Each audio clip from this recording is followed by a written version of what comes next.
everyone. Welcome back to the Shinah Show. So today's episode is for anyone who's interested in calligraphy, but you've kind of talked yourself out of trying it. You know who you are, right? If you follow me on Instagram, if you follow other calligraphers on Instagram, and you've seen the beautiful calligraphy videos, or even, the beautiful wedding envelopes or signs, things with calligraphy on it, and you're really drawn to that. But there's always some voice in your head saying, you totally can't do that though. Today, I am busting 5 of the biggest calligraphy myths. And I know that these are the biggest myths holding people back because I hear them all the time. In my Instagram DMs, in my Facebook messages, in emails, people really curious about calligraphy, people really drawn to it. But for some reason, one of these myths, they think they can't do it. So here we go. Let's bust them. All right. Myth number 1. You have to have good handwriting in order to be good at calligraphy. Totally wrong. And you might have heard this before, and it's kind of hard to believe because they seem so similar and related to each other. Calligraphy, handwriting, they're both writing letters of the English alphabet, right? Don't you think if you would be good at one, you'd be good at the other? If you're not good at one, it's indication that you couldn't be good at the other. And I'm here to tell you, no. So even though on the outside it looks like handwriting is writing letters and calligraphy is writing letters, they are actually really different fundamentally. And just to give you a little bit of solid evidentiary proof, if you're watching this on YouTube, you will see, here is a note in my handwriting. I'm gonna see if it'll focus. It's not great. It's because I jotted that note on a Post-it. I wanted to get it down really quickly, right? The point was just to convey a message that's somewhat legible really quickly. And so my writing was all connected together, never lifting my hand from the page, just as quickly as possible. Let's form the letters, and then done. So that's handwriting. Calligraphy, on the other hand, when I do calligraphy, writing that message, went for a walk, be back in 5, to do that in handwriting took me maybe 2 seconds. In calligraphy, it'd probably take me 2 minutes to write properly because calligraphy is the drawing of letters. It's not the writing, the scribbling, the quickly just pass along the message. It is drawing letters. So I actually think of calligraphy not as handwriting, but more as drawing, like you would illustration, or like drawing a figure. Drawing in slowly and intentionally these basic strokes that then connect together into letters that look consistent and beautiful and have maybe some style to them and some flourishes. Calligraphy is not cursive. They serve totally different purposes, and if you start to think about them in your brain as totally different things, then you can no longer tell yourself that I have bad handwriting, therefore I could never be good at calligraphy, because guess what? I bet you could learn how to draw some really simple basic shapes, and I bet you can learn how to put them together. And that's all calligraphy is. I promise you can do it. I've heard so many students come to me with this concern, this excuse not to try it, and always gets blown right out of the water, okay? So that's myth number 1. That's a huge one.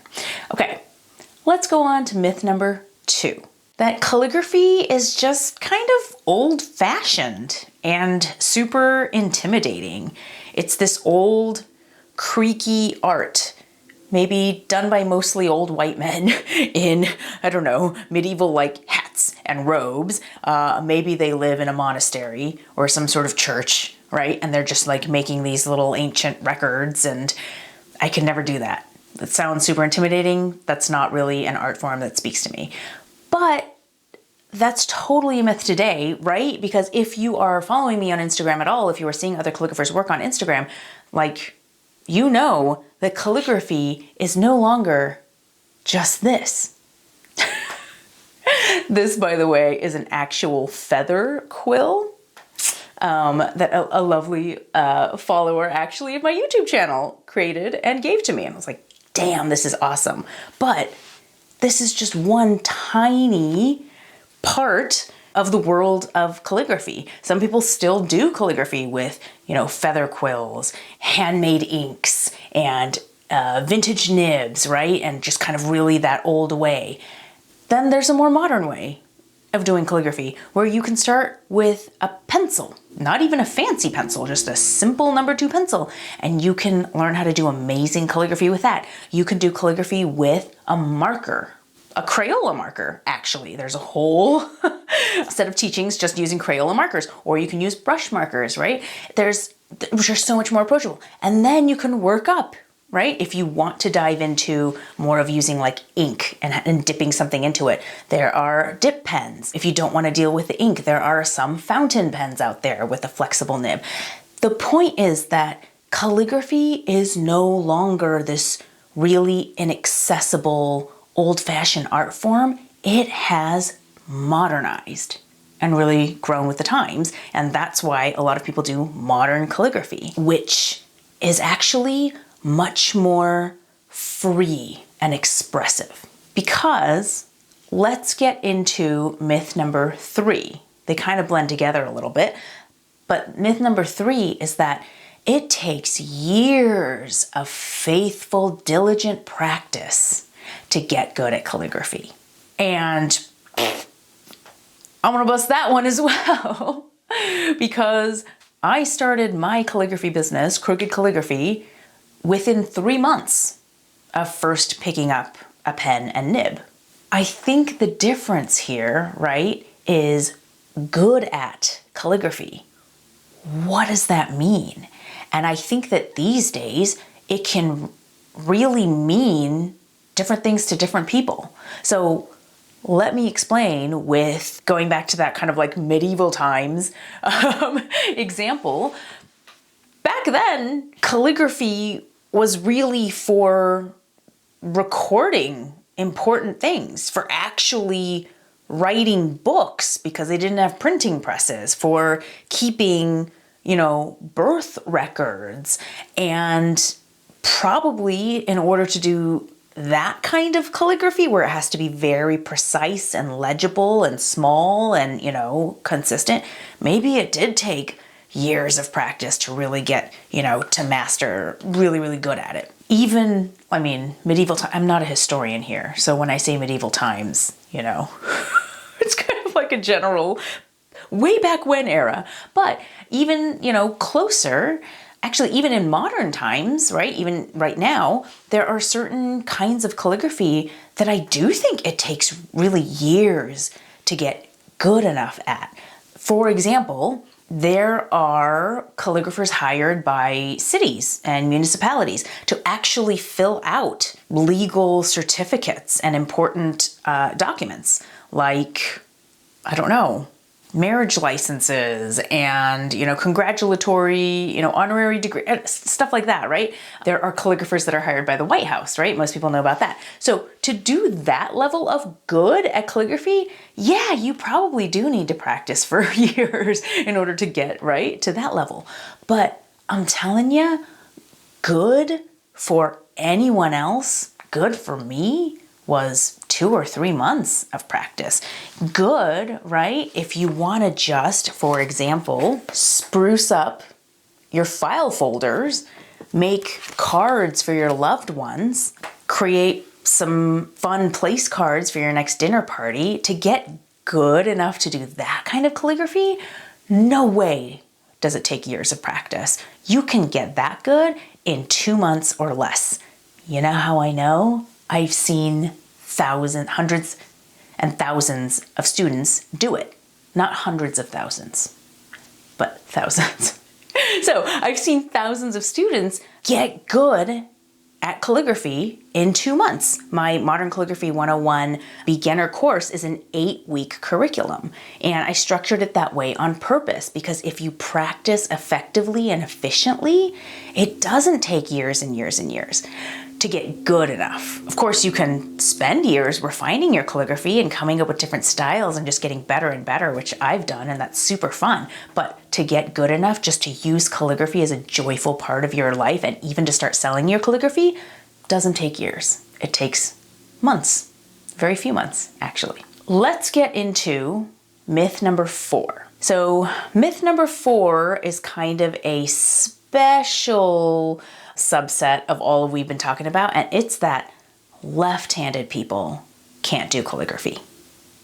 I hear this so much, like especially when I am opening enrollment for my Modern Calligraphy 101 course, and people are thinking about joining and really going after this calligraphy craft that they've been curious about for so long. I get so many questions from left-handed people saying, but I bet I can't do it. Or I was told by someone that I'm left-handed so I could never do calligraphy. Or I tried a little bit on my own and it was just really super hard to figure out. I assume, because I'm left-handed, it's harder. I get that so often. And I want to do like a whole separate Shinah Show episode just on that myth because it's so pervasive. But I'll give you the TLDR right now. You can absolutely do calligraphy as a left-handed person. The proof is that there are so many left-handed people out there doing beautiful calligraphy. Young Hae from Logos Calligraphy, Elizabeth from Eliza Ann Calligraphy. There are like many others that I can name, but if they can do it and they're left-handed, so can you. Here's the thing about being left-handed and trying to tackle calligraphy. For sure, it can be harder to get the specific guidance that you need as a left-handed person because of the simple fact that the majority of, the population is right-handed. So most of the tutorials you're gonna find, most of the courses you're gonna find, most of the even pictures and photos, right, you're gonna find of people doing calligraphy is gonna be with their right hand. So it's totally understandable as a left-handed person to just assume that there's no way that you can do it because you don't see a lot of models out there. But let me tell you something.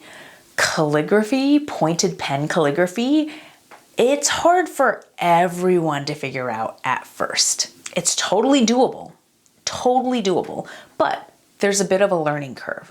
So a lot of the problems that left-handed people tell me about, I couldn't get the ink to flow right, the nib kept digging into the page, I didn't know which way to rotate my paper.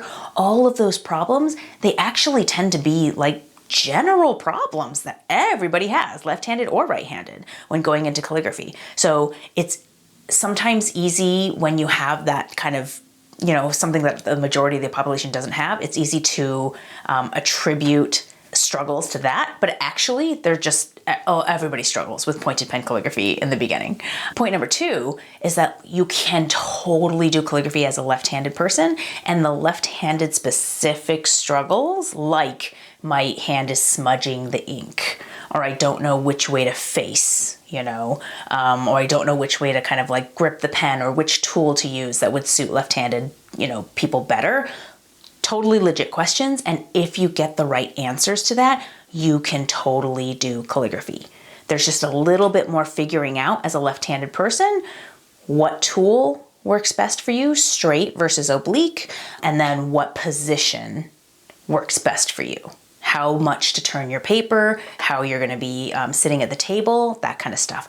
But I'm telling you again, from just my experience teaching thousands of students, that it's totally possible to get really freaking good at calligraphy as a left-handed person. Please don't let that stop you, okay? We're coming to the final myth, calligraphy myth that I want to bust, and that's the myth that no one wants calligraphy. How could people want calligraphy right now when there are computer fonts? And fonts are admittedly getting better all the time. And there are actually ways that you can create fonts out of your own handwriting and, calligraphy. So yeah, there are really good fonts out there. But, and I hear this all the time from people, saying, well, I'm interested in doing it, but there can't possibly be a market for calligraphy, right? Now that there are fonts out there, who would want it?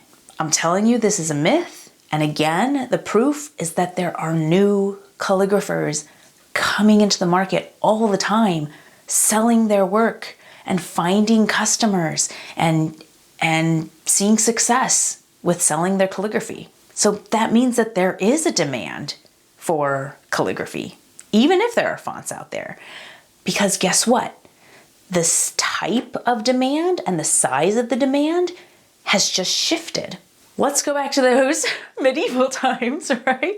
And, maybe even more recent than medieval times, when calligraphy was more of a common, you used to find a scribe, to actually write down, a contract for you or something special for you. And you kind of needed that a lot more. Maybe then there was kind of a larger, more widespread day-to-day demand for calligraphers, and maybe there were more calligraphers back then. I actually don't know. Again, not a historian, right? But that's one kind of demand. The demand now is for calligraphy as a luxury service. Calligraphy is no longer hey, I just need a calligrapher to record this deed on my house, right? Let's go find one down the street. No, it's I want to add a really special, unique, bespoke touch to whatever it is that I'm doing. I want to go find a calligrapher. It's a luxury item. Weddings, for example, right? That's the kind of the example that comes to mind. You, as a calligrapher, need to understand that what you are providing is a luxury item. It's handcrafted, right? You're touching every single piece that you do.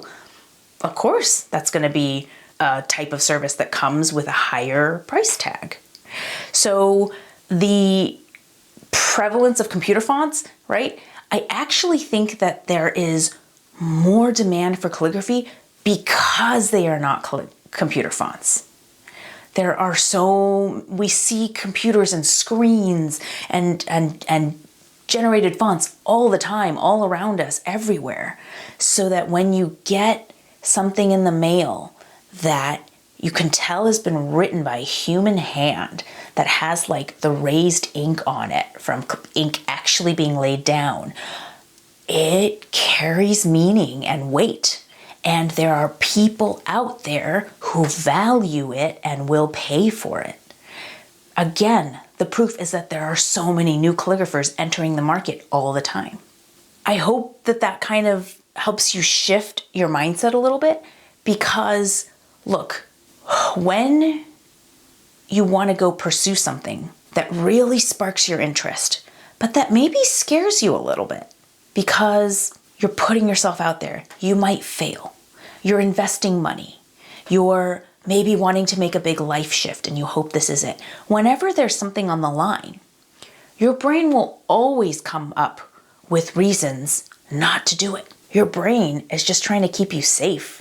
Your brain wants to keep you in the familiar because that's what's been safe so far. You can either listen to the myths and use that as a reason to not go after what you want, or you can examine that and understand that whatever it is, your brain's going to come up with some reason not to do it, right? I can bust these 5 calligraphy myths for you. And I bet your brain, right, if your brain is anything like mine, the whole time has been coming up with counterexamples. Well, that might be true for Shinah, but not for me. Well, those left-handed calligraphers probably had some sort of special training or had some sort of special gift. Well, those new calligraphers are going out there and selling their work, but I couldn't do that because, I have this going against me, or I don't live in a big city, or I don't have good Wi-Fi, whatever the excuse is, right? You can see that your brain will just continuously come up with this stuff. I can bust myths all day long, and I hope that busting these myths has been helpful and gives you a sense of okay, maybe I can start to break down those objections and those fears that my brain keeps telling me. Maybe I can actually do this. I hope that this episode has done that for you, and I hope that it gets you thinking that even if you come up with other objections, other excuses, other fears, that you can start to see past those too. Because just drawing on my own experience as a calligraphy teacher, I have seen so many people succeed and get good at calligraphy and make beautiful things for themselves and their loved ones, and even sell their work or start a side hustle or make it their full-time job, right? All levels. But the thing is, they do it. They do it. And so many of them say, wow, I never thought I could do it, and I did it. So why can't that be you? Really? Why can't that be you? So I hope that removes some of the objections. If you really have been wanting to try calligraphy and these are some of your reasons not to try it, throw those out the window and come join my Pointed Pen Calligraphy Basics Challenge. It starts Sunday, September 26th, and it's an absolutely free way to finally try this thing that you've been wanting to try. I teach you what tools to get for pointed pen calligraphy, exactly how to use them, exactly how to create your first basic strokes and letters and words, and you will learn so much. It's completely free. We have prizes, we have an interactive community. I go live every day. It's a blast.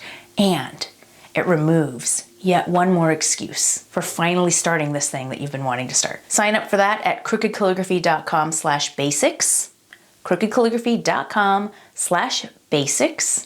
And I hope to see you in there. Why not? It's free. It's 5 days. You can absolutely do this.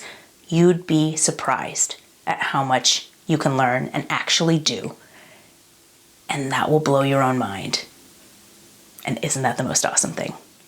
All right, come join the Basics Challenge at crookedcalligraphy.com/basics, and I will see you next time.